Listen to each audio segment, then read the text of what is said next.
Crimson pooled beneath David as Officer Miller stood above him, pistols still smoking. 5 miles away, Colonel Nathaniel Carter got the call about his only child.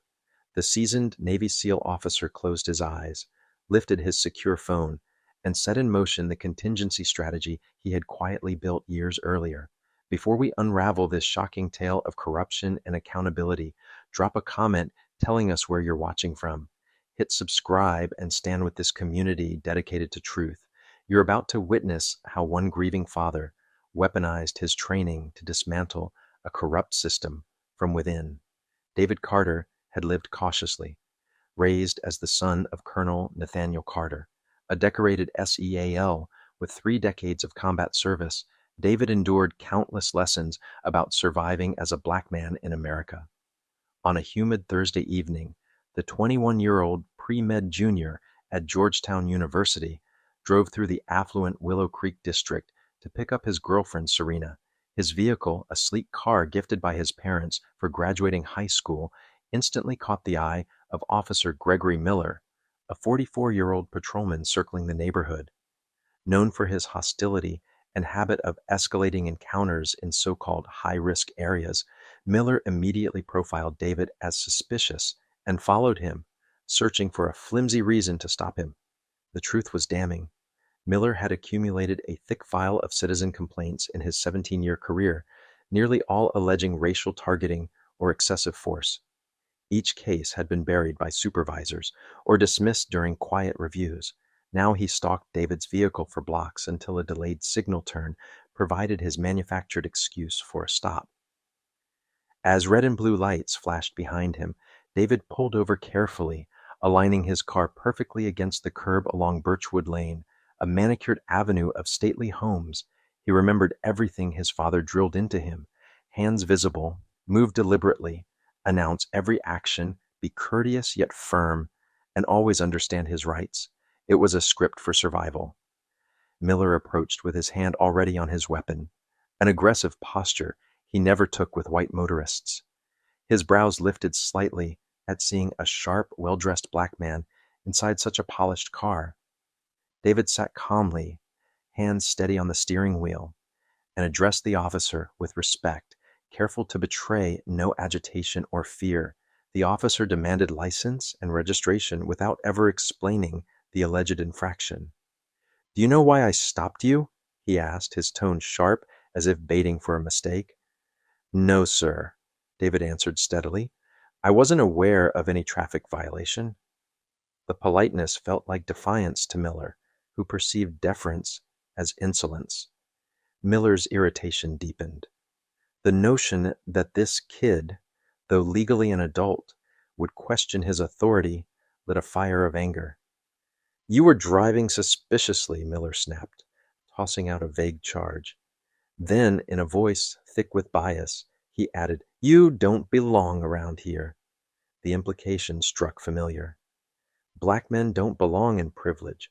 On a porch nearby, Helen Marsh, a 70-year-old retired nurse, noticed the tense encounter. She had lived in Willow Creek for decades and sensed something was off. Quietly, she raised her phone and began recording. "Step out of the car," Miller barked, voice rising. David's training urged him to stay composed as his pulse raced. "May I ask why, officer?" David inquired, steady though anxious. To Miller, the measured question was ultimate disrespect. In a flash, he drew his gun, pointing it through the driver's window. "Get out of the car now," he screamed, rage twisting his features. David slowly lifted both hands, announcing every movement, praying it would calm the storm. As David reached to open the door, his leather wallet slid off his lap onto the floor mat. Reflexively, he leaned down, speaking clearly, "Just grabbing my ID." But Miller had already chosen violence. 3 thunderous shots cracked in succession. Helen screamed as David collapsed forward against the wheel, his shirt quickly staining red. Miller froze, weapon still pointed, as if shocked by his own decision. Training kicked in, and he radioed with chilling calm. "Shots fired, suspect down, reach for something." No attempt at aid, no urgency to help. He stood stoically while David's life ebbed away inches from his hands. Helen kept her phone steady, tears in her eyes. The retired nurse's video captured Miller's indifference, the casual stance, and his unwavering grip on the firearm. Minutes later, paramedics rushed in, but quickly declared David deceased at the scene. Only then did Miller holster his weapon and rifle through David's belongings. He uncovered the student's ID alongside a military dependent card, a discovery that unnerved him. The officer didn't yet know the name Carter, but the Navy connection gave him pause. Military families had clout, networks, and power not easily silenced. Meanwhile, Helen uploaded her footage online. Within the hour, the clip of an officer gunning down an unarmed, compliant young man was spreading rapidly, primed to ignite a firestorm. But unlike countless other tragedies, this one involved the son of Colonel Nathaniel Carter. 30 years of military service had afforded him influence, allies, and reach beyond ordinary citizens. While the internet buzzed with outrage, a father was already calculating. Colonel Carter sat in his command office, reviewing files when the call came. He recognized the city code instantly, though the number was unfamiliar. Instinctively, he braced himself before answering. "Colonel Carter," came a woman's voice, "this is Detective Laura Green with the Metropolitan Police Department. There's been an incident involving your son, David." The words blurred. "Officer involved shooting. Pronounced dead. Investigation pending. Standard procedure. Cold. Practiced. Devastating." 30 years of training kept Carter upright, though grief threatened to crush him. He thanked the detective with unnatural calm, promising to handle arrangements. After hanging up, he allowed himself 60 seconds of raw emotion. In that time, memories stormed through. Toddler David splashing in a pool, teenage David questioning injustice, graduate David beaming with ambition. When the watch on his wrist beeped, he shut down the grief, sealing it in a chamber of discipline. Now was time for action. Carter had endured racism throughout his career, rising through excellence and grit, and he had anticipated this day, not exactly, but enough to prepare a response. He called it Protocol Phoenix. His first call went to Commander Rafael Ortiz, longtime comrade and second in command. "Raf," he said when Ortiz answered, "Phoenix is active, David." The single word conveyed everything. Ortiz's voice sharpened instantly. "Understood. Contacts going out now." 35 minutes, Carter replied. "Establish at my residence. Full kit." No sympathy exchanged, just mission clarity. The second call was to Angela Price, a renowned civil rights attorney Carter had retained for years, waiting for this scenario. "Miss Price," Carter said, "we discussed a potential situation. It's now active." Her voice steadied. "I've seen the footage. I'm sorry for your loss. We're mobilizing." Carter outlined strict demands. Relentless legal pursuit, no theatrics, only precision. Price agreed and requested direct intelligence from his network. "You'll have it within the hour," Carter assured. All the while, he was steering his vehicle home, his mind compartmentalizing grief into fuel. Every turn of the wheel brought him closer to war footing. His suburban house would transform into a command center before nightfall. When he arrived, Ortiz was already there with a carefully chosen team of 5. Each carried themselves with unmistakable military bearing, despite civilian clothes. Familiar faces greeted Carter with sharp nods, not condolences. They included Major Robert Gaines from Army Rangers, Chief Petty Officer Victor Morales, Intelligence Officer Dana Kim, and Marcus Doc Ellison, a combat medic. Among them also stood Sergeant Carla Ruiz, a communications specialist already wiring encrypted systems through Carter's office. No words of comfort were exchanged yet. Every member understood their true condolence would be victory. Protocol Phoenix had begun not as vengeance, but as a meticulously planned campaign against corruption itself. The commander's grief had found its weapon. The atmosphere inside the house felt more like a forward operating base than a quiet home. Maps, laptops, and encrypted radios hummed as tasks divided seamlessly. Ortiz directed operational flow, while Ruiz secured comms. Gaines scouted intelligence feeds. Dana Kim monitored online chatter as the video spread. Each soldier knew their role. their commander's pain fueling their focus. Colonel Carter stood in silence for a moment, scanning the faces of his trusted circle. Each had served with him, bled beside him, or owed their life to his command. Race, service branch, politics, none of it mattered. They were family forged by war, bound by loyalty, and now they were united by his son's unjust death.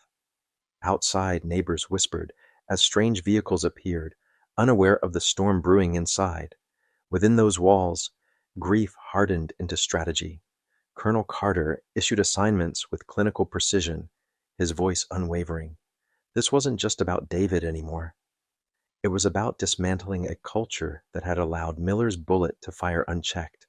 Protocol Phoenix pulsed alive, mission underway. Angela Price called back within the hour, her legal team already drafting motions and assembling evidence. She confirmed the video's virality. It was climbing across networks, drawing national attention. "We'll press every angle," she promised. Carter replied, "Methodical pressure, nothing reckless. They expect chaos. We'll give them order, precision, and truth sharp enough to cut steel." Doc Ellison placed a quiet hand on Carter's shoulder for a brief second, the closest thing to comfort. No words passed, none were needed. Everyone in the room knew the pain would remain locked away until justice was served. The colonel's silence was not weakness, but the calm before a meticulously planned storm. Hours earlier, Carter had been simply a father. Now he was again the commander, steering warriors into battle. Except this battlefield was not overseas. It was inside America's flawed justice system. With Phoenix activated, every ally, every resource, every lesson from 30 years of service would be brought to bear. The enemy was corruption itself. The hum of encrypted devices filled the house. Ruiz confirmed secure channels established.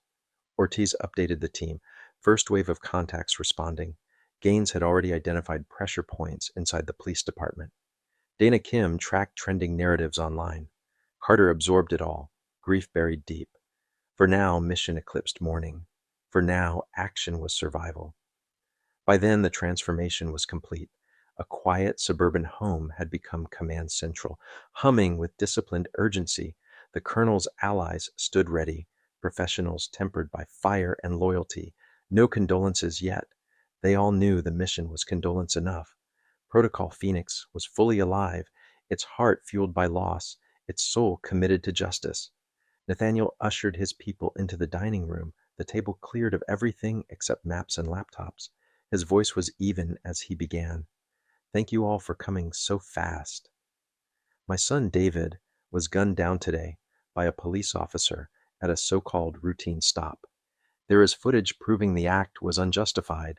The shooter is Gregory Miller, 44, of the Metropolitan Police," Nathaniel said, clicking a remote.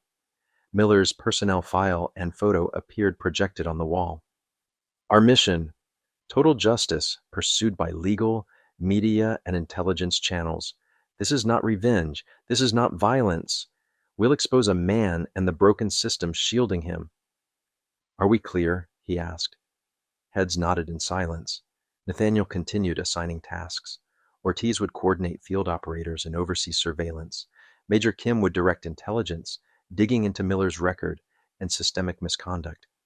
Gaines would handle law enforcement contacts willing to whisper truths.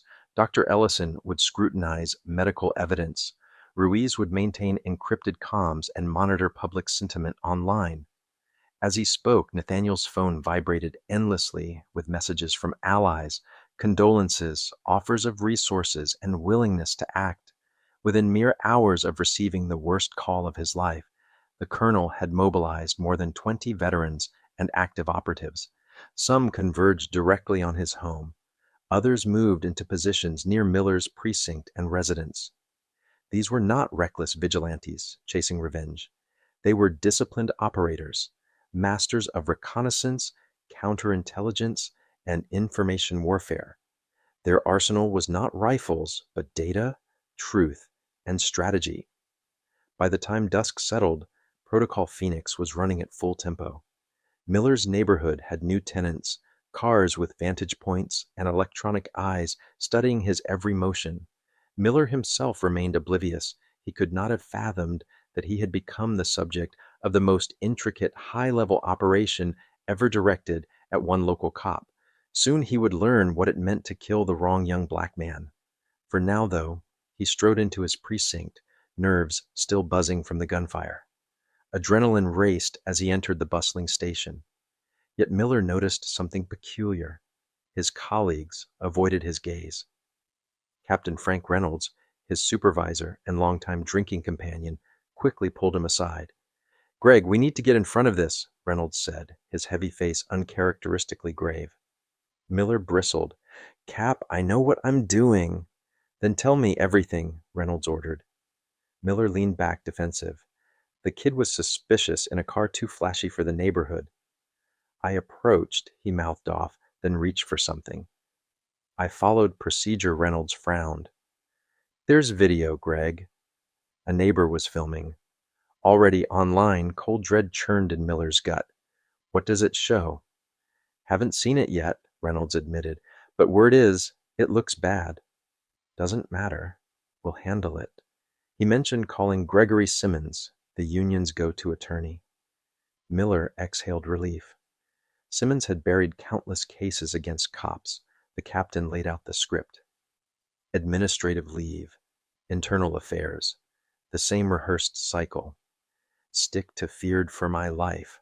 Within half an hour, Simmons walked in, crisp suit gleaming, lips curled into his trademark smirk. He scanned Miller's statement, striking phrases and adding new ones. "You didn't shoot a suspect," Simmons corrected smoothly. "You discharged your weapon, responding to a perceived lethal threat. You weren't emotional. You acted for public safety." Miller nodded obediently, repeating the words. Simmons' lessons weren't new.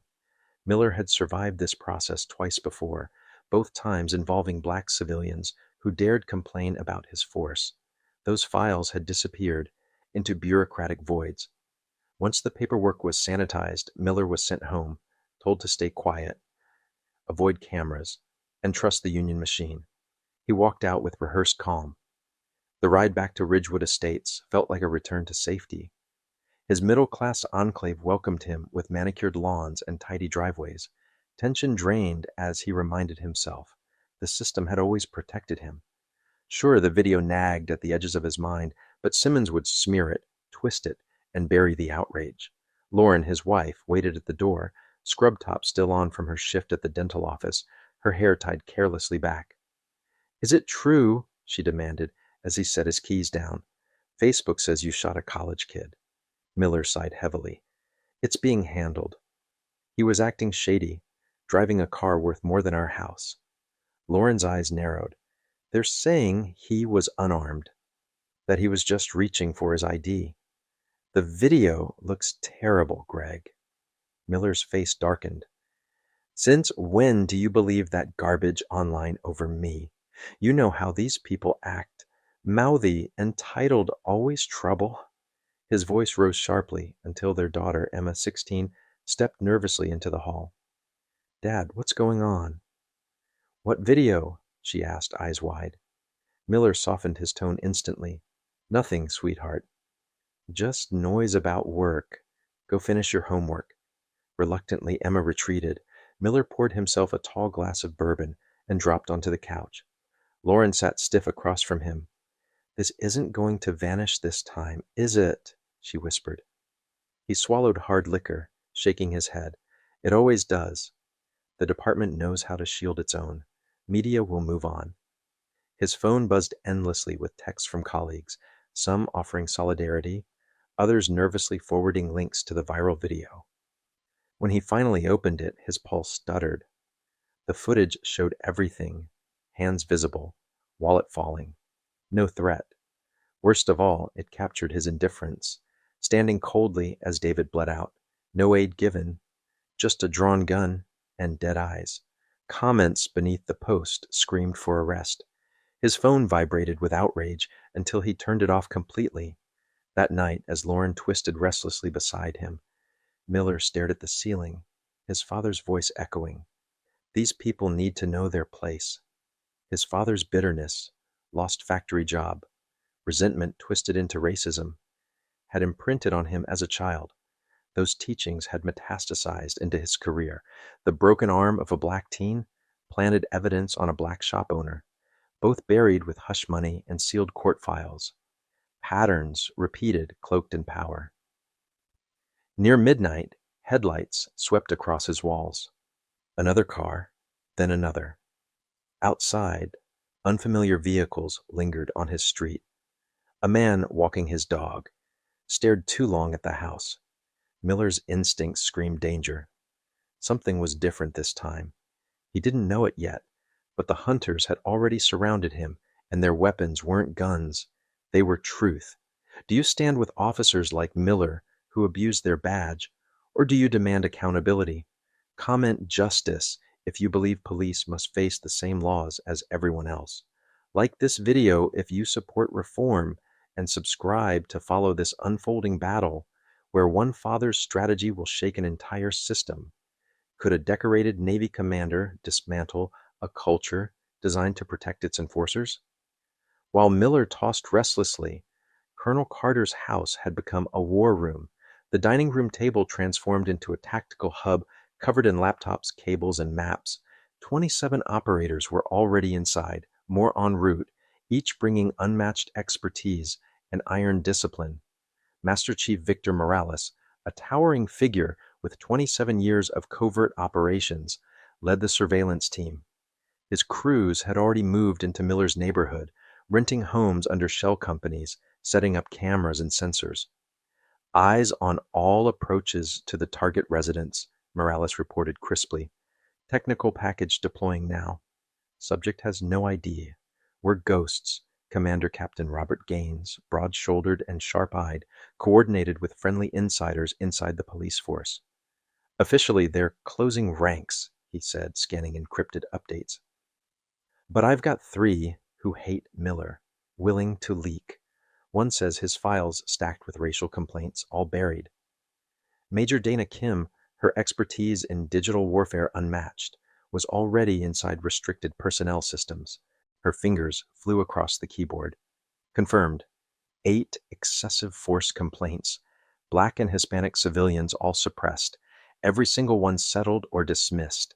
The pattern's undeniable. We'll weaponize it. Carter absorbed the revelation, jaw tight. Beside her, Dr. Ellison studied early medical reports. From trajectory and footage, first shot shredded the aorta. Fatal. The others. Intentional follow-ups. Nathaniel nodded grimly, his soldier's mind parsing the facts clinically. He had buried his grief beneath layers of command. This was no longer about a single trigger pull. This was about the rot beneath a badge, a system that had enabled Miller for years, and now that system had collided with Protocol Phoenix. Outside, Miller clutched a glass of bourbon, unaware that shadows had already woven nets around him. Every word, every step, every file from his past was now being dissected by Carter's network. What Miller thought was protection was really a brittle shell. Protocol Phoenix wasn't just operational. It was inevitable, precise, and merciless. Inside the Carter household, tension was electric, but organized. Laptops displayed maps of Ridgewood estates. Surveillance feeds flickered with live images of Miller's home. Radios crackled in secure channels. Every operator knew their role intimately. For them, this was simply another mission. Except this time, the target was domestic corruption masquerading as law enforcement. Morales leaned forward, voice low but steady. We've got visual confirmation on his routines. Subject arrived home at 1920 hours. Wife and daughter present. Lights out on second floor. Unknown vehicles canvassing street are ours. His calmness carried weight. If he sneezes, we'll know. Around the table, heads nodded.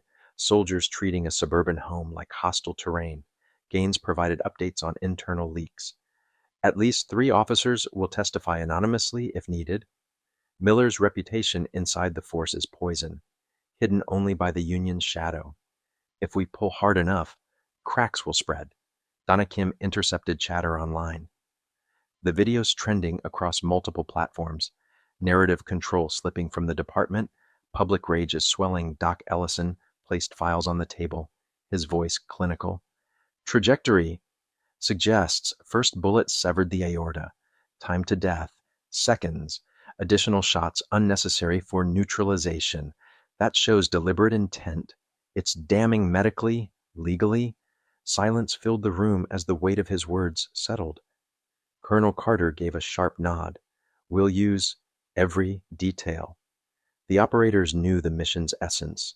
No bullets, no bombs, only truth sharpened like a blade. They were professionals, loyal not to vengeance, but to justice. Each had seen combat abroad. Now their battleground was American streets, their commander's grief the fuel for their discipline. The storm outside Miller's window was about to break. Major Kim raised her eyes from the screen. Confirmed. Miller's file is a goldmine. 8 complaints, all racially charged, all suppressed. Every incident fits the same profile. It's systematic. Her words cut the air. Carter stood tall, gaze sweeping the room. The operator straightened, knowing the next phase was imminent. Protocol Phoenix had teeth, and now it would bite. Everyone in the room grasped the near impossible control it took for a father who had just lost his child. Staff Sergeant Carla Ruiz tracked social feeds and breaking news on multiple screens. It's nationwide, Colonel, she reported. Over 2 million views already. Morning shows cued it. The footage leaves no room for doubt. Public sentiments overwhelmingly against the officer, Ruiz added. In a side office, civil rights attorney Angela Price coordinated with her team, drafting filings and playbooks. Emergency preservation motions are in, she briefed Nathaniel. We're advancing criminal referrals and a civil action. The wrongful death suit names Miller, the department, the city, and the union. Nathaniel approved with a firm nod, reiterating the boundary lines. Every step stands on law and fact, he said. No shortcuts, no theatrics. We either win by legitimate means or we do not move at all. Price agreed, already arranging subpoenas and litigation holds while mapping strategic filings to multiple jurisdictions to box in delays. Commander Rafael Ortiz oversaw the influx of operators and materiel, slotting people by specialty. A PSYOPs unit led by former Army specialist Daniel Rivera designed pressure campaigns to unsettle Miller without any direct contact. We want him constantly aware of observation, Rivera explained. Uncertainty and isolation are our leverage. Never threats, never lines crossed. Light touch disruption, Rivera continued. Irregular vehicle passes, sporadic late-night landline calls, unfamiliar faces drifting through his bubble. Enough to interrupt sleep cycles, not enough to violate statutes. Ortiz nodded, satisfied. The strategy would harvest stress, erode confidence, and amplify scrutiny, legally careful, psychologically calibrated, and deniable because it never ventured beyond lawfulness. We've rented short-term units on his block, Ortiz updated. Teams joined the neighborhood Facebook group, filed polite introductions, and established routines with dogs and jogs. He'll feel watched without tracing the source. Near 3 a.m., Nathaniel stepped outside alone. Cool air cut his cheeks. He stared up at stars his boy would never see again. Ortiz joined beside him, silent at first. 2 decades serving with you, he murmured. I've never seen this level of precision so fast. David would be proud. Nathaniel's shoulders tightened at his son's name. I gave him the talk, he said softly, hands visible. Slow moves. Yes, sir. No, sir. Humiliating, but alive. His voice stayed level, brittle at the edges. I was wrong, Raph. He did everything right. That officer still fired 3 rounds. Ortiz set a steady hand on his commander's shoulder. A rare breach of formality born of friendship and war. Then we changed the system, he said simply. That's the heart of Phoenix. By first light, the operation had widened. Surveillance covered the precinct, the district attorney's office, and city hall corridors. Intel cells profiled decision makers, mapping loyalties and pressure points. Media specialists scheduled disciplined releases. Tech teams hardened communications and vacuumed digital traces. Every lane advanced in parallel, synchronized like a metronome under Nathaniel's measured cadence. Financial analysts followed money routes, settlements, defense funds, insurance pools, showing how payouts insulated misconduct. Spreadsheets became topographic maps of influence. As the sun climbed, Officer Gregory Miller remained oblivious to the machine closing in, unaware he had triggered the most sophisticated intelligence effort ever focused on one cop, by killing the only son of a decorated commander. The protection he'd relied upon was about to meet something new, a father with training, reach, and patience, determined to demand justice by every lawful mechanism available. Day two dawned, with Miller's skull throbbing. Too much whiskey, too little sleep. The house phone had rung intermittently all night. Pickups met silence, then tidy clicks. Activists, he'd muttered, though the spacing between calls felt engineered. When he peeled back the bedroom curtain, dread surged. The quiet cul-de-sac had transformed. Satellite trucks bookended the block. Reporters rehearsed to camera. Unfamiliar sedans idled along curbs, occupants watching his windows. Signs appeared in small clusters. Justice for David, and charge killer cops. He dropped the curtain and grabbed his phone. 16 missed calls, notifications stacked like debris. He dialed Captain Reynolds. "Frank, what is this?" Reporters, protesters. My Lon Reynolds sounded drained. "It's bad, Greg." The clip hit every national broadcast. The kid's father is a high-ranking SEAL with connections. Calls from the mayor, governor, Pentagon.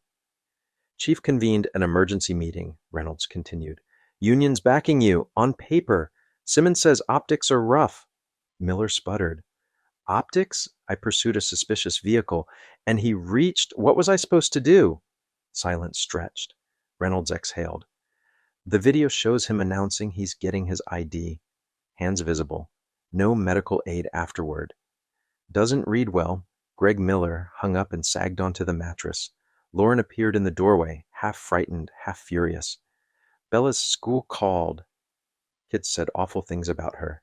I'm keeping her home." He nodded, mind racing. Leave the house and face cameras? Stay and watch the narrative calcify? A message pinged from a colleague. "Saw full video. You're on your own." The isolation pressed in as the doorbell rang. Lauren answered with the chain still latched.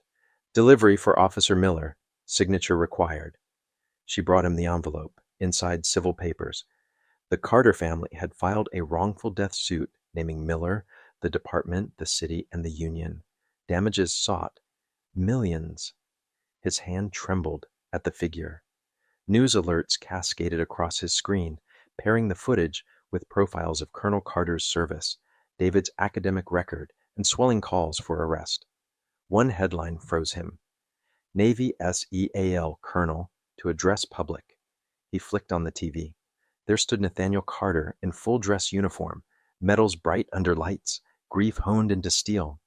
The contrast gutted him, a decorated commander speaking soberly versus a cop hiding behind drawn curtains. Carter's voice carried controlled resolve. "My son David was exceptional, unarmed, compliant, and clearly communicating when Officer Miller chose to end his life. As Americans, we cannot accept a system that shields abuse. As a father, I will not rest." The statement contained no incendiary lines, no threats, only a calm pledge to pursue accountability through law. Somehow that restraint felt more dangerous than shouting. Through the afternoon, silence spread among Miller's peers. Messages stopped. The union advised him to disappear from view. Reynolds informed him that prior complaints were under renewed departmental review. Even closest friends were suddenly busy. Near 3, he attempted a grocery run. The garage door rose to a wall of cameras. Questions flew, flashes popped. He retreated, slammed the button, and ordered delivery. When the driver left, Miller spotted him snapping photos of the house before pulling away. Pressure mounted, granular and relentless. Lauren discovered a neighborhood petition urging the family to move for community safety. Bella showed her father classmates' posts labeling him a murderer. His brother called to cancel a planned visit. Not safe for the kids. Each rejection stacked like bricks forming a cell. The house felt smaller, the air denser, his options thinning. By evening, more unfamiliar vehicles had appeared. New dog walkers looped the block with practiced casualness. The sensation of being observed became a constant hum beneath his skin. He requested a patrol car. The dispatcher sounded harried. Resources are tied up with demonstrations downtown. Maybe tomorrow. The phrase landed like a door quietly locked. Night dropped. Miller field stripped, cleaned, and reassembled his personal firearms, laying them within reach. Every creak jolted him. In the kitchen, Lauren spoke low to avoid waking their daughter. I watched the entire clip, Greg. Why didn't you tell me? He said he was reaching for his wallet. Exact words. Her eyes were glassed with fury. Heat flooded his face. You don't know what it's like out there. Split-second judgment. Things look different in real time. Lauren shook her head, tears threatening. I've stood by you through everything. But this time the video is the truth, uncut. You saw a young black man in a nice car and decided he didn't belong? His hand twitched upward before he froze, horror catching up to impulse. Lauren recoiled, fear and disbelief mingling. I'm taking Emma to my sister's tomorrow, she whispered. We need space. He opened his mouth to argue, when every light in the house blinked out at once. The block beyond their windows also vanished into darkness. Miller snatched his service pistol and moved to the window, breath tight. Outside, silhouettes drifted with unhurried confidence, as if they'd anticipated the outage. He could make out the red standby glows of cameras, lenses peering from parked cars. Somewhere down the street, a generator coughed to life, then settled into a quiet, steady rumble. He called the utility company. The line was jammed. He called Reynolds. Voicemail. He called the union rep. Voicemail. He paced the hallway, listening to the house breathe. Refrigerator silent, HVAC stilled, the muffled scuff of feet in the cul-de-sac, like ghosts walking. Anxiety crawled up his spine and nested behind his ribs. Lauren flicked a flashlight on her phone, cheeks streaked with tears. This isn't normal, she whispered. Something's wrong. Miller stared at the blackout as if it were a verdict.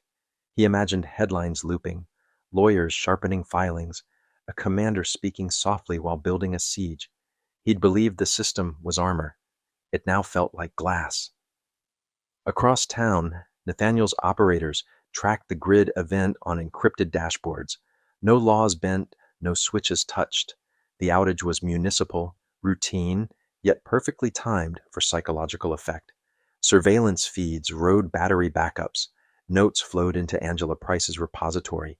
Every data point, calls, movements, posture, was captured for court and press, truth arranged like pieces on a board. In the war room, Ortiz kept the cadence. Rivera's team logged behaviors, window checks, pacing patterns, weapon handling, attempts at calls. Ruiz flagged trending stories and clipped hostile comments from Miller's past aliases. Gaines cultivated departmental insiders, confirming new reviews of old complaints. Protocol Phoenix advanced by inches, lawful, patient, and suffocatingly thorough. Back on Ridgewood Estates, the blackout felt endless. Miller's heartbeat thudded in his ears. He moved room to room, muzzle low, muttering procedures to quiet the panic. Lauren sat with Emma in the hallway, whispering reassurances she barely believed. Outside, shapes continued their measured circuits, indifferent to the dark. As if darkness were their element, minutes bled together. Miller checked the microwave clock out of habit, forgetting the power. He thought of the union lawyer's phrases, of Reynolds's warning, of the video's ruthless clarity. He imagined subpoenas, depositions, the slow unspooling of his career under lights he couldn't dim. Somewhere as a car door shut with deliberate softness. Exactly 37 minutes after the first flicker, the neighborhood hummed back to life, lights stuttering on, compressors spinning, screens rebooting. Miller lowered the pistol but didn't breathe easier. The silence that followed felt louder than the dark. He realized the power hadn't been the only thing cut. Whatever safety he'd trusted was gone too. When electricity snapped back, the street looked ordinary again, porches glowing, televisions flickering. But Miller couldn't shake the sense that the outage was staged, a warning that someone else could choreograph his world. He stayed at the window till dawn, flinching at every silhouette, every tire hiss, every distant dog bark. By sunrise, the once swaggering officer felt besieged, confidence eroded, allies vanishing, security shattered. He still didn't know that a grieving father's elite network had engineered his isolation, needle by needle. Ask yourself, what would you do if the system that shielded you pivoted overnight to scrutinize you instead? Day 3 began. Under crushing pressure, the mayor stepped before microphones on City Hall's granite steps. We're committed to a thorough, transparent investigation into this tragic incident, Mayor Elena Phillips declared, carefully avoiding Miller's name. Cameras clicked. Questions flew. She offered an official face to public fury, promising openness without tethering herself to a sinking officer. Effective immediately, she continued, an independent review board will examine this case and the department's use of force policies. In his living room, Miller watched the speech, remembering when Phillips had praised his academy class as the city's guardians. Now she couldn't say his name aloud. That erasure felt colder than condemnation. Minutes later, a formal notice arrived. Unpaid administrative leave pending multiple investigations. The union, which had initially vowed unwavering support, now promised only limited counsel and zero public defense of his conduct. The familiar scaffold, contracts, politics, solidarity, creaked and buckled beneath him, every plank loosening as though pulled by invisible hands. He didn't know that the unfastening was deliberate. That morning, Colonel Nathaniel Carter secured a private meeting with Police Commissioner Harold Briggs, an invitation Briggs couldn't refuse given Carter's rank and the national spotlight. In wood-paneled quiet, Carter sat in full uniform, a sealed folder heavy on his lap. "Commissioner, thank you for seeing me," Carter began, voice formal, steady. "I'll be direct. My team compiled extensive documentation of Officer Miller's racially biased incidents and the department's pattern of concealment." He opened the folder. Briggs recognized confidential personnel materials instantly, photocopies of sealed complaints, internal notes, dates that shouldn't leave headquarters. "We've identified 17 additional officers with similar records," Carter said evenly, "along with the supervisory chain that insulated them." He didn't raise his voice or threaten. He offered a choice: partner with reform and survive, or be buried when the tide turned. Briggs, a political appointee with aspirations, understood perfectly. Ambition warred with fear. After a long breath, Briggs leaned in. "What do you want?" Carter listed terms: immediate suspension procedures for Miller, full cooperation with internal and external probes, and a public commitment to concrete reform benchmarks. Specifics mattered: dates, authorities, scope, not slogans, not delay. Real steps the city couldn't quietly reverse. By the time Carter departed, he had more than promises. He had a schedule. Within hours, Internal Affairs canvassed Miller's peers. Captain Frank Reynolds, reading the winds, recalculated. To salvage himself, he'd pivot. He would narrate years of concern, repackaging complicity as oversight, positioning himself as the reluctant supervisor who tried. Under questioning, Reynolds described complaints quietly buried, and footage never escalated. "I tried to mentor him," he said, haloing his negligence, "documented concerns through proper channels." He produced emails and memos, conveniently rediscovered, paper shields stitched overnight. The new script cast him not as enabler, but as Cassandra, ignored by the machine. Across town, civil rights attorney Angela Price built dual cases with methodical precision. Her team collected witness statements, traced policy failures, and documented the department's negligence in keeping Miller on duty. At the DA's office, she pressed the cumulative weight, not only the video, but pattern evidence and corroborating officers. "This is first degree," she argued. The district attorney had hesitated to prosecute a cop, but public anger, Price's binder of evidence, and the political vacuum around Miller proved irresistible. He announced a grand jury would be convened immediately. Momentum shifted from outrage to institution. Hearings, subpoenas, transcripts, machinery that once guarded officers now grinding toward charge sheets. Miller watched events spiral. Calls to colleagues died in voicemail. Private firms declined representation, citing conflicts and capacity. The union lawyer advised contemplating a plea if charges landed hard. Even Reynolds stopped answering. Cornered, Miller wandered darker forums, typing grievances to groups that embraced embattled cops. I did my job. I'm being sacrificed, replies poured in. Promises of patriots ready to stand guard, talk of caravans and rifles. Miller felt the first flicker of belonging in days. He didn't realize Major Dana Kim's intel cell had eyes on those channels. They forwarded screenshots, handles, and routing data to federal partners monitoring violent extremism. A new fuse lit. By evening, the house went quiet for real. Lauren took Emma to stay with family, unable to bear the tension and increasingly convinced by the footage. Neighbors organized a candlelight vigil for David at the park, deliberately visible from Miller's window. The pizza place refused delivery. Even conveniences were choosing sides now. Night pooled in the kitchen where Miller sat alone, service weapon on the table, contemplating the speed of collapse. The phone rang. He lunged for hope. "We know what you did," a calm voice said, then clicked off. Protester. Troll? Something else? The ambiguity shook him worse than a shouted threat. He checked locks twice, then a third time. Blinds lowered. Lamps dimmed. Every creak amplified in his chest. Across town candles guttered at the vigil, while Colonel Carter spoke briefly to parents clutching photos. No anger in his tone, only resolve. The crowd answered with silence, deeper than any chant could summon. Do you think officers face the same justice as civilians? Comment 1 if you believe consequences should match the crime, badge or not. Like this if you think Carter's surgical strategy beats chaotic protest alone. Subscribe to see how precision and law can unwind a system designed to protect its own. Day 4 punched Miller awake with a heavy thud on the driveway. Through a slit in the blinds, he saw it, murderer, sprayed in wet red paint across the concrete, glistening under new sun.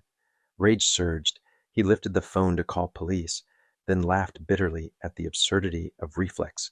He was the police until he wasn't. Across town, Carter's briefing paused when Captain Robert Gaines flagged the vandalism.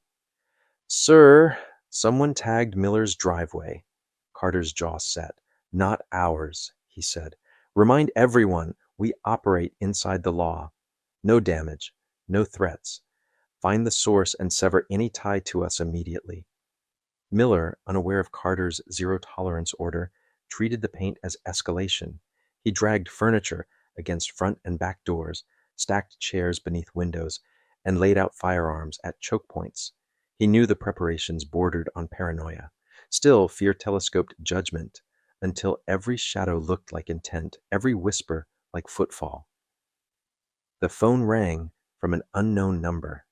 "Officer Miller, Claire Dawson, District Attorney's Office. You're subpoenaed for grand jury tomorrow at 9.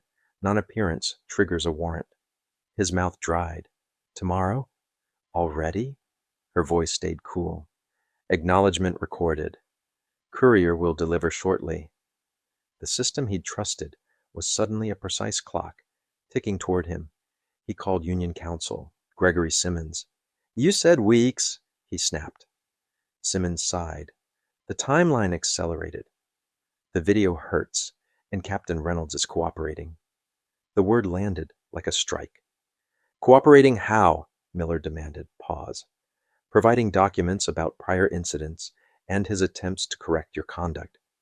He's positioning as a whistleblower, ignored by command. The betrayal hollowed him." Simmons continued, voice lowered.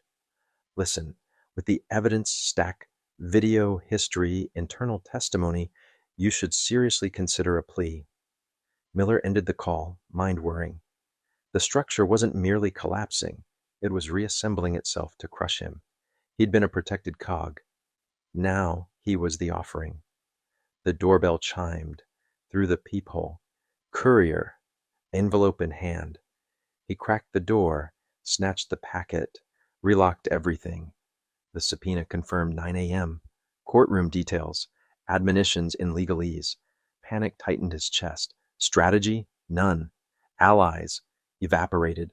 Options? Shrinking. The house felt like a box, and the air kept thinning. Desperate, he dialed Reynolds directly. "Frank, it's me. I heard you're talking to Internal Affairs." The captain's tone arrived clipped and careful. "I'm doing what I have to do, Greg. You crossed a line. I can't cover for you anymore." In a single sentence, 15 years of camaraderie snapped like dry twine. Miller's fear ignited into anger. "Cover for me? You greenlit everything. You laughed when that dealer left in an ambulance. You coached my reports to dodge scrutiny. Don't reinvent yourself as a reformer now." The pause stretched. When Reynolds replied, his voice had the cold smoothness of counsel. "Watch your words. Phones aren't private." Across the city, Colonel Carter's team logged each institutional turn, mayoral statements, subpoenas, internal interviews, aligning them with their pressure timeline. Nothing sensational, nothing sloppy, just relentless legality forcing choices. Angela Price finalized witness lists. Dana Kim queued new releases. Gaines groomed cooperative officers. Phoenix didn't roar. It tightened inch by patient inch. Miller stared at the subpoena as if it might blink. He imagined a fluorescent room, jurors stone-faced, screens replaying the clip frame by frame. He pictured headlines crawling, might-have-beens dissolving. He had worn the badge like armor for years. Under these lights, it felt like tinfoil, crinkled, thin, and painfully loud. He returned the furniture barricades to place, then moved them again, unable to decide which direction danger would come from. Outside, cars idled where no one idled before. A dog lifted its head toward his window, then trotted on. The ordinary world continued, indifferent to a man suffocating in his own living room. "I'm advising you to watch what you say," Reynolds repeated, voice remote and rehearsed, "especially on the phone. These calls may be monitored." The line clicked dead. Miller stood alone with the dial tone tunneling through him. He finally understood. Not only was protection gone, now the system was gathering receipts. Then, in a voice tailored for anyone listening, Reynolds added, "I've always pushed officers toward proper procedure and documented concerns about your conduct." Miller felt the trap spring shut.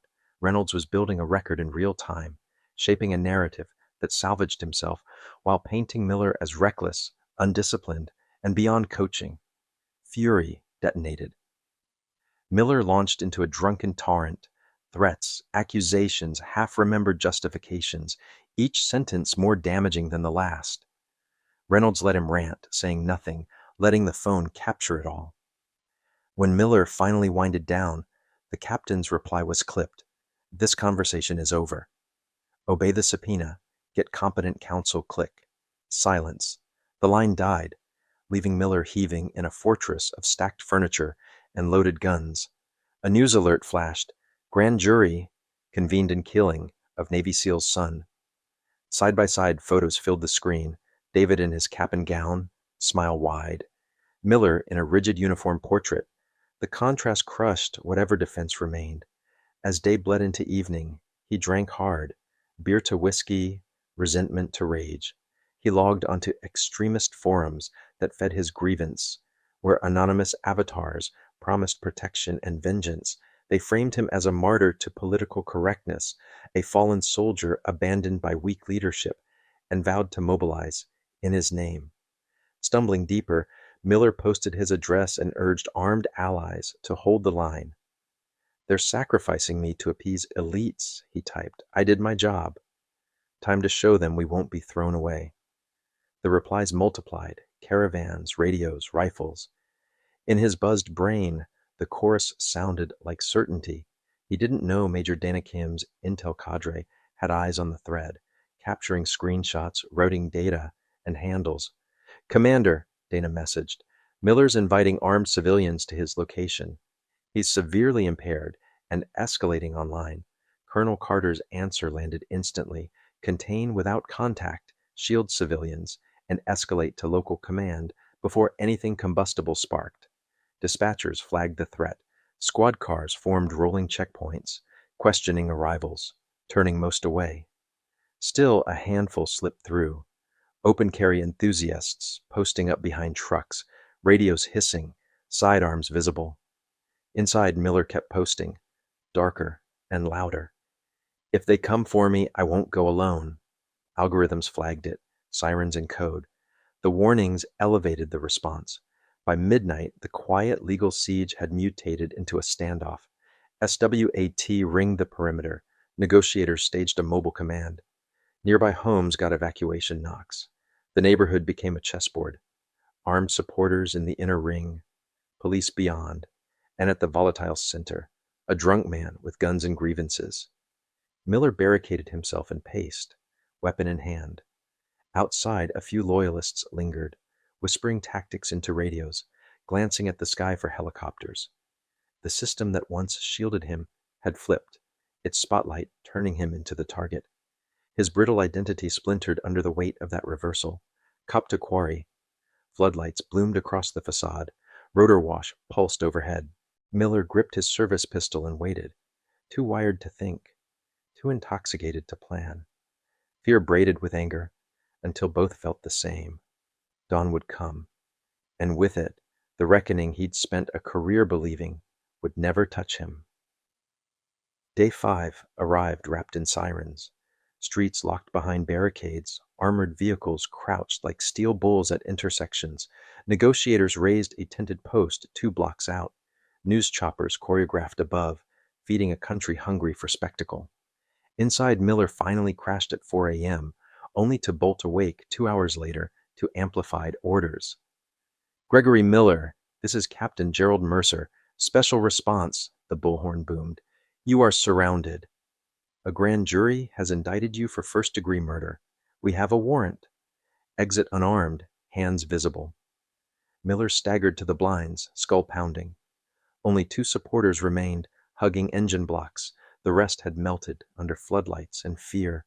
Panic warred with rage. 5 days from patrol cop to indicted suspect. The same machine that once buffered him, now tightened like a noose. His phone blinked with missed calls. One unknown number had rung repeatedly overnight. The bullhorn continued, calm, relentless, describing safe surrender. The unknown number buzzed again.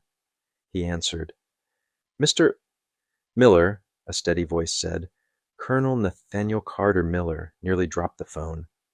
"Why would I talk to you?" he snarled, alcohol still fogging judgment. "You did this to me?"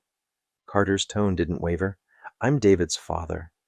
I might be your best chance to survive today." "The department authorized me to assist, so you can get revenge?" Miller spat. Carter exhaled. "If I wanted revenge, we wouldn't be talking. I want justice. I've managed standoffs. My goal is 0 casualties. Walk out alive and face court. No heroic last stands. No funerals for neighbors who tried to help with sidearms." The authority cut through. "Why help me?" Miller asked, quieter. "You must hate me." Carter paused. "I hate what you did. I hate the system that taught you you'd never answer for it. I hate that my son is gone while you breathe. Adding your death won't restore him or fix the culture that made you possible." Carter's voice shifted to briefing cadence.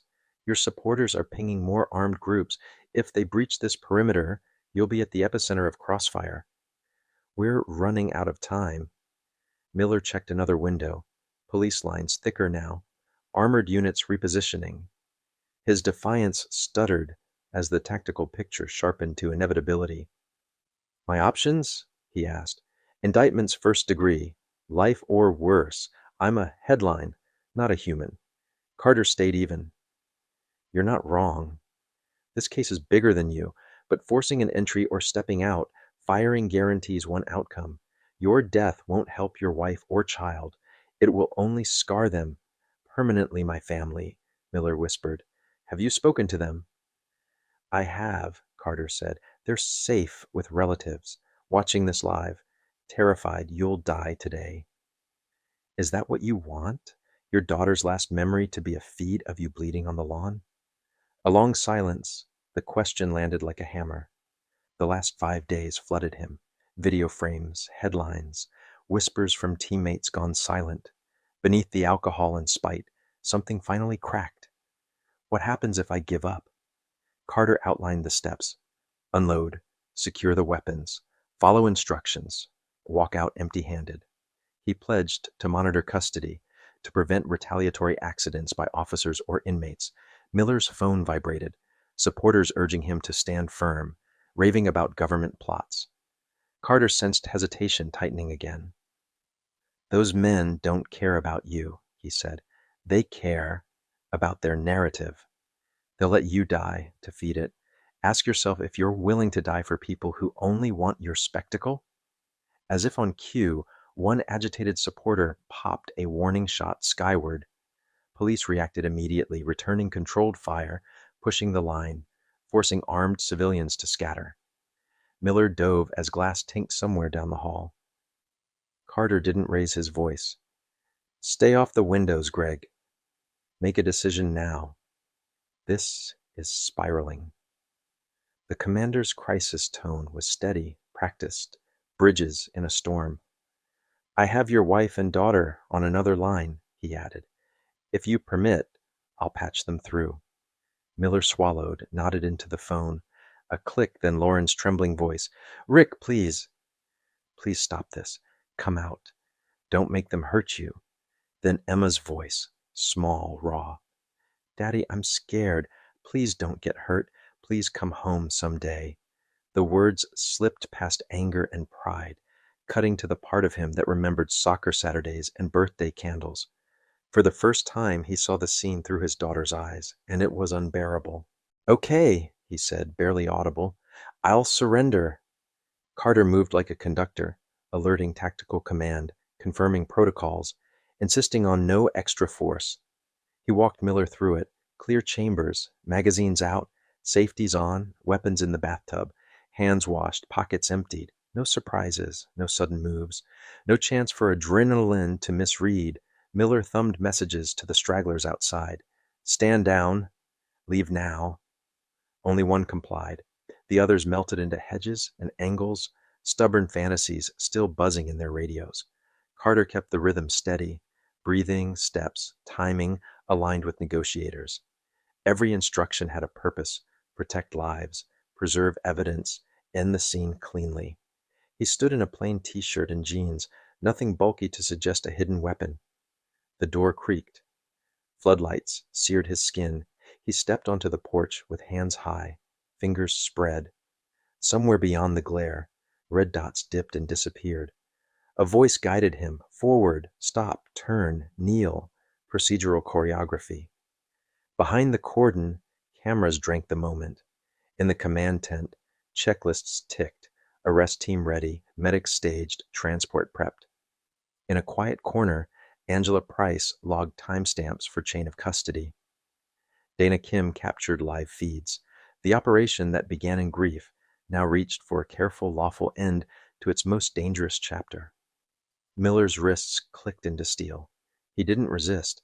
He stared at the asphalt, at a blade of grass, trembling in rotor wind.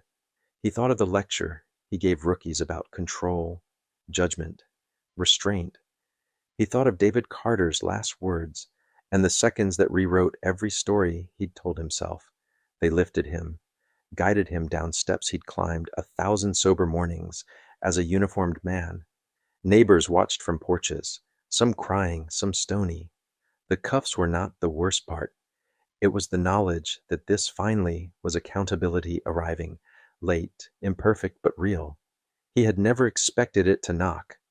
2 blocks away, Colonel Carter watched through binoculars as the man who killed his son was placed into a transport van. No triumph crossed his face, only gravity. Protocol Phoenix had achieved its immediate aim without a single unlawful move. Justice would continue where it belongs, in court, under lights, with truth on record. Miller sat in the caged rear seat, the door thudding shut like a verdict. He exhaled a breath he hadn't realized he'd held since the shots 5 days earlier. Outside, the floodlights dimmed, barriers shifted. And the neighborhood exhaled. Inside the command post, Carter lowered the lenses and finally let himself breathe. His face held no triumph, only the hard calm of work finished. Commander Rafael Ortiz watched his friend carefully. "You just kept alive the man who took your son," he murmured. Colonel Nathaniel Carter lowered the binoculars, features unreadable. "Justice isn't revenge, Raf. It's accountability and change. Miller alive in court achieves more than Miller dead and sanctified," he added. As the transport rolled away, Carter turned to the team. "Phase 1 is complete. Now we make sure the process works properly. Evidence preserved, witnesses protected, pressure applied lawfully. We finish this the right way." The most volatile chapter had closed without more bloodshed, proof of a commander choosing systems over rage. 6 months after David Carter's death, a hushed courtroom waited as the foreperson stood. The trial had stretched 3 weeks, testimony from former colleagues and experts dismantling every claim the defense tried to raise. Gregory Miller, leaner and grayer from jail, stood beside a public defender, eyes fixed on tile. Cameras couldn't enter, but anticipation pressed like heat. The foreperson cleared her throat and read. Each word landed heavy, echoing against wood panels that had heard too many excuses, too few reckonings, before. "We, the jury, find the defendant, Gregory Allen Miller, guilty of murder in the first degree." The statement rippled through the packed gallery. On the prosecution bench, Colonel Carter sat immobile in a dark suit. Beside him, Angela Price rested a steadying hand on his arm, professional, quiet, almost imperceptible. A week later, at sentencing, Judge Meera Patel addressed Miller directly. "You swore to protect this city," she said. "Instead, you let bias steer your power, ending the life of a promising young man who did nothing wrong." Her voice remained calm. "Life imprisonment without the possibility of parole." Before deputies led him away, Carter stepped to the lectern for his victim impact statement. He wore dress blues, medals catching courtroom light, a voice level. "My son David was 21, he began. He studied to heal people. He followed instructions at that stop as I trained him. Compliance didn't save him." He paused, gazed steady on Miller for the first time. "I must speak about more than our loss. Each abuse without consequence shreds trust between communities and the officers sworn to serve them. Each cover-up betrays honorable cops who keep their oath. This case must drive real change or nothing improves." After criminal proceedings ended, Angela Price pressed the civil case. The result, a landmark $25 million settlement against the city and department. The David Carter Foundation for Police Accountability and Reform was born. Carter retired from active duty to lead it, converting grief and discipline into structure, programs, and relentless lawful pressure. The foundation focused on 3 pillars: independent oversight with real authority, legal resources for families harmed by misconduct, and training that confronts implicit bias and teaches de-escalation as muscle memory. Partnerships formed across jurisdictions, data dashboards tracked outcomes. For once, reform wasn't a press release. It was budgets, benchmarks, and teeth. Captain Frank Reynolds and 3 supervising officers faced charges for concealing Miller's prior misconduct. Under federal oversight, the department accepted sweeping reforms, complete retraining, mandatory body-worn cameras, and a civilian review board with real subpoena power. Members of Phoenix shifted to permanent roles, Ortiz as executive director, Kim over data, Gaines designing training. Half a year into Miller's sentence, Carter requested a private meeting with Lauren Miller and her daughter, Emma. They met in a small conference room at the foundation. Lauren's arms circled Emma's shoulders, protective and tense. Carter explained a scholarship program for children affected by misconduct, including families of convicted officers. Lauren's suspicion was plain. Why help us after what he did to your son? Carter's face stayed composed, grief visible at the edges, because punishing innocent family members solves nothing. Emma didn't choose his actions. Her future shouldn't be collateral damage. The words loosened, something Lauren had braced tight for months. As the Foundation's reach grew, the footage of David's killing, once pure outrage, became curriculum. Academies folded it into training on traffic stop procedures, bias recognition, and decision-making under stress. Recruits watched the consequences unfold frame by frame. The module ended with policies, not platitudes, steps to prevent repetition, metrics to confirm change. On the first anniversary, Carter visited the grave alone. He set fresh flowers and laid David's framed medical school acceptance beside the headstone. In the quiet, he allowed the rarest thing, a public tear. "We did it, son," he whispered. The system hadn't won. He still didn't feel anything like victory. As he turned to leave, his phone rang, news that braided grief with irony. A student named Tyler, a classmate of Emma's, had information about David. He revealed David had volunteered as a tutor at an after-school program serving local teens, including several of Emma's friends who struggled with math and science. David never mentioned the connection, perhaps not realizing he was helping kids inside the social orbit of the officer's daughter. Late that evening, Carter studied photos, David leaning over worksheets, laughing with students. A few familiar faces stared back, friends Emma recognized. The irony bent cruelly, but pointed toward purpose, not despair. The man who killed David had shattered a life already touching his child's circle. Carter refused to let bitterness calcify. Instead, he expanded youth programs, forging mentorships where trust ran thin between neighborhoods and police. Students gained tutors, internships, and paid fellowships, concrete bridges built from evidence, not slogans or speeches. They named it David Mentorship, developing agency, voice, integrity, and direction. The program paired teens with scientists, medical students, and community leaders. Officers enrolled in parallel seminars learned to listen before lecturing. Outcomes were tracked publicly. Graduation rates up, complaint rates down, conversations happening where silence and suspicion had lived for years. Within months, demand outpaced capacity. Volunteers from universities signed up. Clinicians offered office hours. Retired engineers taught circuitry. Teen participants earned microgrants for community projects, then presented findings to city officials. Meanwhile, officers completing the parallel coursework rode along unarmed with outreach workers, observing how credibility grows from patience, humility, and presence. Neighborhood forums followed. Parents, pastors, business owners, and youth sat with facilitators, mapping specific harms and concrete fixes, lighting, mediation spaces, slower stop protocols, transparent complaint tracking. The most stubborn skeptics didn't change overnight, but they stayed in the room because the process was theirs and results finally lived on paper. Did Gregory Miller deserve life without parole? Or is there a better path to justice? Tell us what accountability should mean when power is abused. If Carter's disciplined, lawful strategy resonates, share why. Real reform needs public will, voices willing to demand more than anger, willing to insist on structure. Subscribe for more true stories that test our assumptions about race, safety, and the institutions shaping daily life. Share this episode with someone undecided about police accountability. Sometimes the right story, told with facts and focus, changes minds faster than statistics.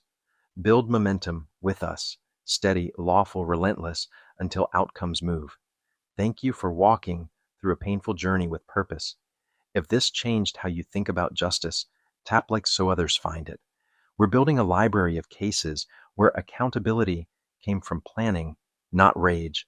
Help us grow a community that prizes discipline, truth, and results over spectacle. This narrative shows how insular protection can shield misconduct until confronted by equal or greater institutional force. Carter's response proves emotion isn't enough. Coordinated legality matters. Reform survives when it's codified into budgets, oversight, and training, not slogans. Systems change when disciplined people refuse to blink, documenting reality until denial collapses. Accountability without vengeance is the standard. Carter insisted on it when he spared a man who killed his son, because dead martyrs fuel myths while living defendants face facts. True justice targets structures, closes loopholes, and teaches future officers another way. Saving a life served reform better than ending one. Preparation, resources, and strategy matter. Carter's contingency existed before tragedy, built from experience and a clear-eyed view of risk. For communities long dismissed, organization beats outrage. Build networks, learn policy, document everything. Power respects fluency in process, hearings, filings, audits, more than hashtags. That's where durable victories are won. If injustice strikes someone you love, what will you choose? A path that burns fast and fades, or one that holds institutions to their own rules? Carter chose the latter, even when it hurt. Tell us how you'd respond, and what support your community needs to pursue accountability without violence. If this story resonated, help others find it. Like, subscribe, and share. We'll keep documenting difficult truths with receipts and reforms, not rumors. Stand with people insisting on the long work, policy, training, budgets, enforcement. That's how grieving families become builders, and how systems finally learn to protect everyone equally. Thank you for staying to the end of a hard, necessary journey. Stories can move hearts where spreadsheets cannot. Courage lives in persistence, not noise. May we all find the will to demand fairness, safeguard dignity, and keep pushing calmly, lawfully together until justice becomes ordinary, not miraculous. When the neighborhood looked like a movie set, floodlights glaring, rotors chopping the night air, police bullhorns echoing off final sighting, the grieving father had every reason to demand a pound of flesh. He did not. In that most volatile hour, he chose law over rage. He kept the man who killed his son alive so due process could do what vengeance never can: establish truth, assign responsibility, and set a public record that cannot be explained away. That restraint wasn't weakness. It was the steel of a leader who has seen too much blood to let a single more drop fall without purpose. If you're 65 or older, you've watched the country turn more than a few hard corners. You know the rhythm of fear, anger, and escalation. You remember the crackle of a police radio, the cold click of a landline disconnect, the trembling relief when crisis ends without a funeral.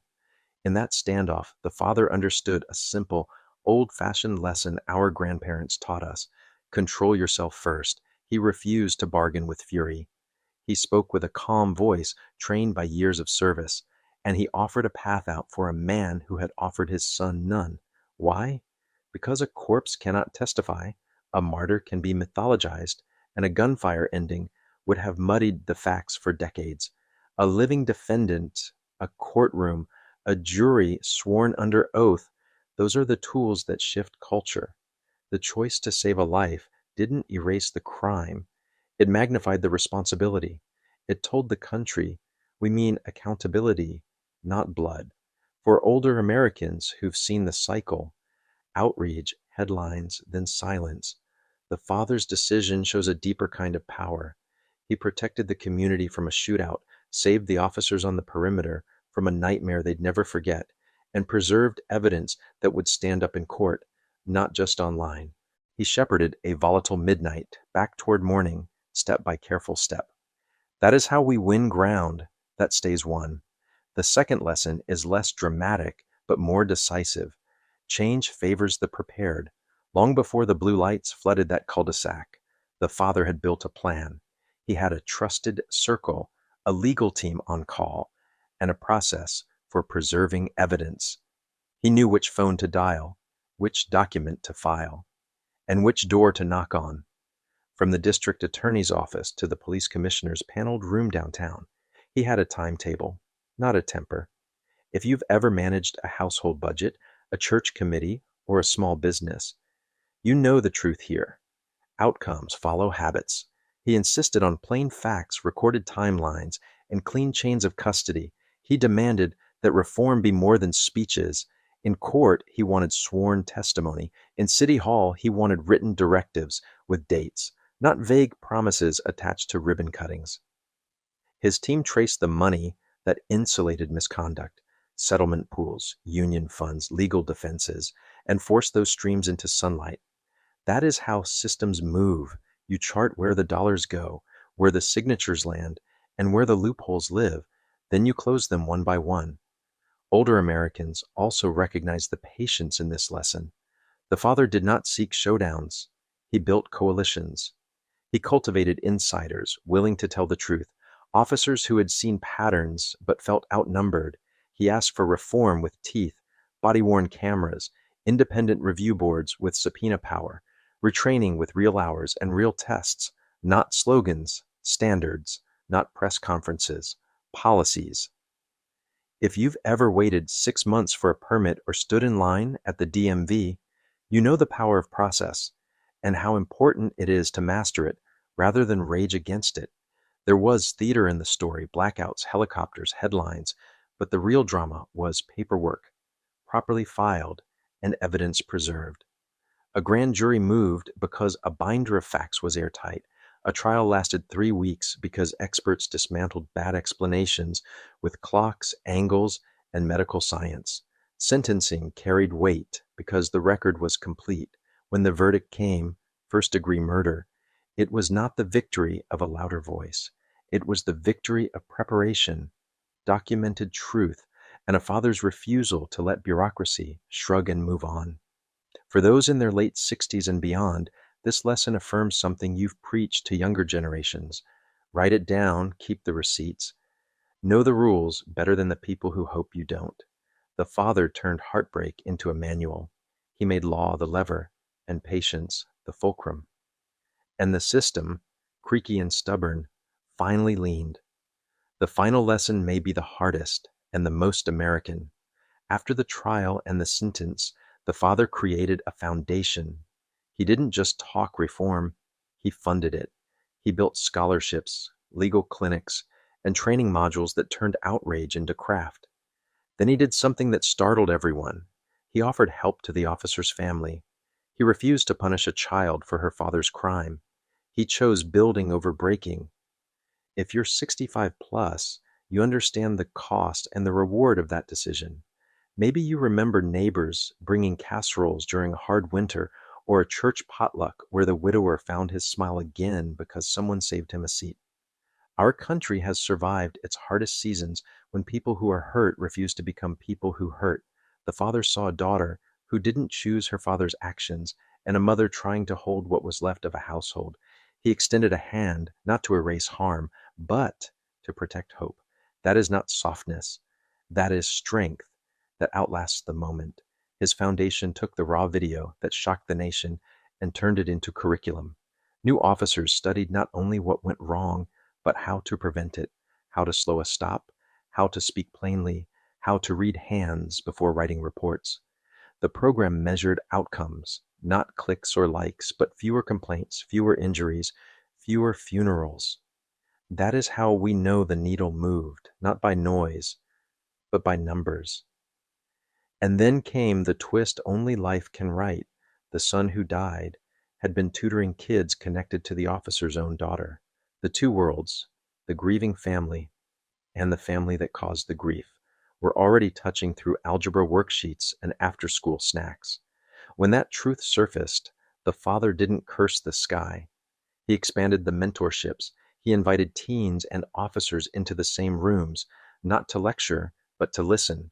He funded internships and paid fellowships so young people could see a future wider than the blocks they were born on. He asked officers to ride along with outreach workers, unarmed, to watch how trust is built by showing up on time, learning names, and keeping your word. This is a lesson seasoned Americans can carry to the next generation. Civic healing is not a speech. It is a practice.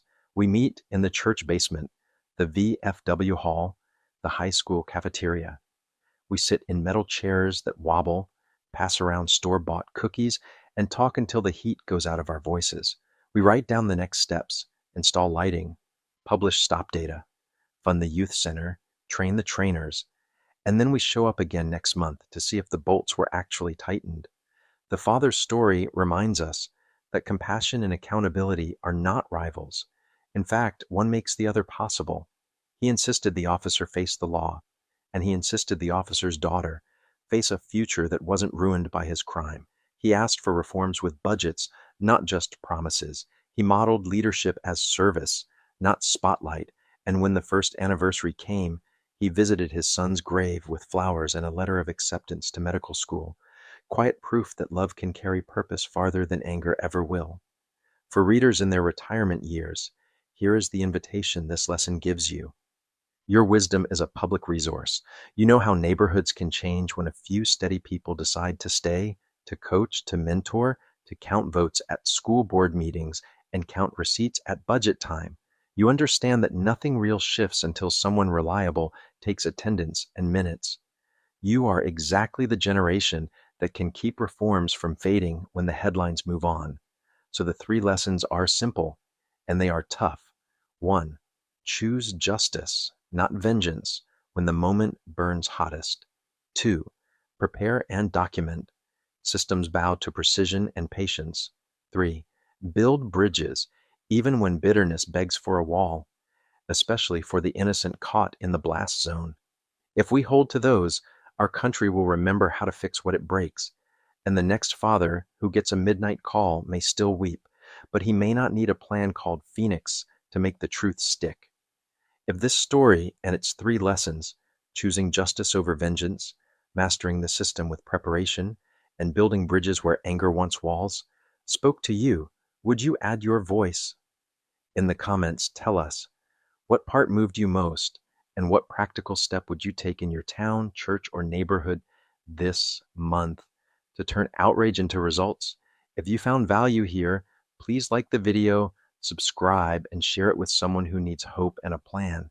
Your interaction helps more people discover proven ways to seek accountability without violence, steady, lawful, and lasting.